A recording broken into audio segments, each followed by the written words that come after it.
Hello, learners, and welcome to U.S. History Reconstruction to Present, Week 23. This week, we're going to complete Units 7.16, 7.17, 18, 19, 23, and 25. So we're going to finish it up. You can see it starts with America enters Vietnam and runs to the test. Okay, so the big concepts for the week are Vietnam, the media in Vietnam, checks and balances, and taking your test on Unit 7. Okay, so here is a short little video clip here on the Vietnam War.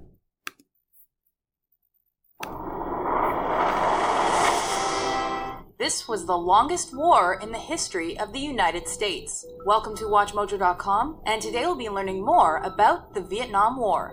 As part of the Cold War, the Vietnam War was a struggle against communism and an effort to limit its expansion. If this little nation goes down the drain and can't maintain her independence, ask yourself what's going to happen to all the other little nations. In 1954, Vietnam was split into two zones at the Geneva Conference. In North Vietnam was the Democratic Republic of Vietnam, which was a communist state led by Ho Chi Minh. South Vietnam was non-communist, and its first president was Ngo Dinh Diem. By mid-1955, Diem initiated a campaign denouncing communism. Suspected communist activities were punished with jail time and even death. His regime lost popularity to the point where a significant portion of South Vietnam supported the communists. This prompted a guerrilla campaign to pop up in the South in late 1956. Named the National Liberation Front, this movement was more commonly called the Viet Cong. As directed by Ho Chi Minh, they used armed propaganda to fight their battles. This targeted violence was initially aimed at politicians, but grew more widespread in the hopes of unifying the country under one communist regime. In an effort to limit the expansion of communism into neighboring countries, the United States began training forces in the South towards the end of the 1950s. It's their war. They're the ones who have to win it or lose it. We can help them, we can give them equipment, we can send our men out there as advisors, but they have to win it, the people of Vietnam, against the communists. At this time, with support from the U.S. government, a coup was being discussed to overthrow Diem.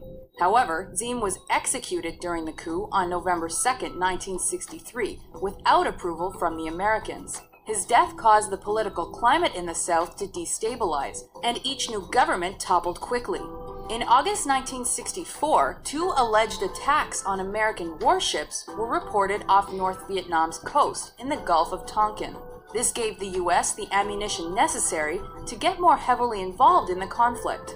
That year, the number of U.S. troops deployed had risen to 16,500 from only 2,000 a few years earlier.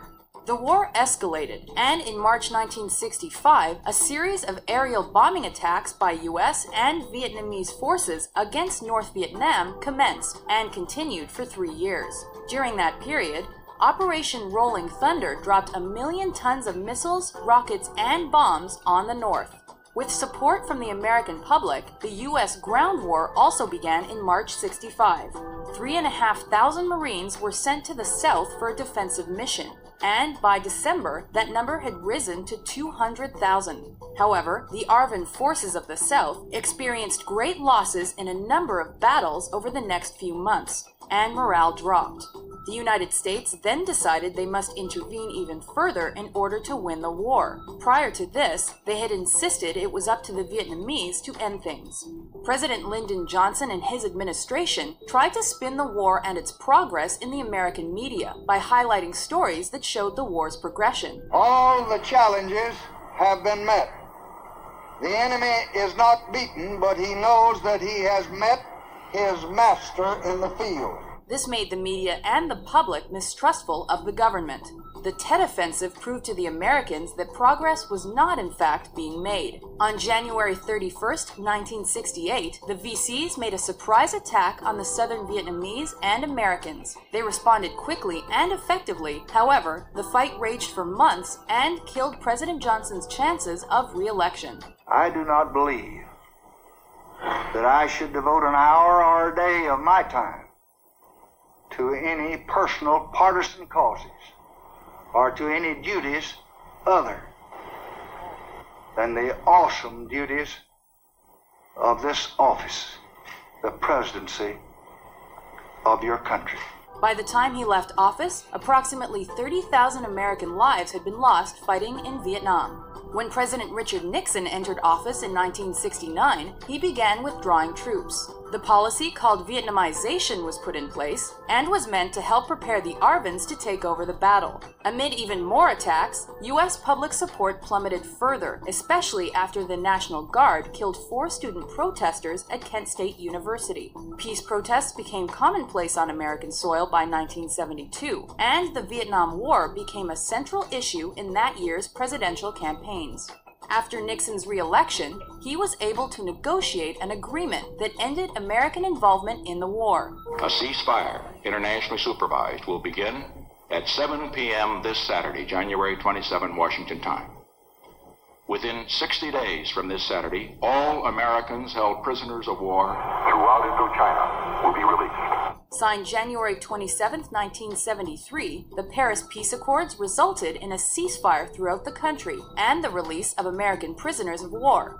However, fighting between the Vietnamese states continued until 1975. On April 30, 1975, the South Vietnamese capital of Saigon was taken. The war was over, and communist governments took over Vietnam, Cambodia, and Laos. Okay, so hopefully that provided you with sort of an overview, a summary of what happened with Vietnam. It was a great short video that kind of described what happened. My dad was actually drafted for Vietnam. He could do 2 years in the Army or 4 in the Navy, and he chose to do 4 in the Navy. He thought it was a little bit safer, and so he got stationed in a number of different places throughout his career in the Navy. But, if you talk to your grandparents, family, friends, different things, you will find that, some people were drafted for Vietnam, and there's a lot of people who were against it. A lot of people who thought, this was a waste. We were, American lives were being killed. And so there was a lot of controversy surrounding the war and a lot of politics involved and a lot of protesting. So it was very widely debated. And there were, like I said, a lot of people's opinions differing on the war. Personally, my dad was very highly against it. He thought, we should not be involved in something and it wasn't going to have a good ending. And so anyway, I just wanted to let you know, like I said, there were a lot of politics involved with that war and whether we should even have been in the war. Okay, so again, just working our way through the course. If you have any questions or concerns, please reach out to me. Just make sure that you do your Google Classroom each week. You'll watch the video and then you'll answer your question, and it's due on February 12th. So any questions or concerns, reach out. And if not, have an enjoyable week. It should be hopefully warmer than the previous one. Okay, thanks so much. Bye.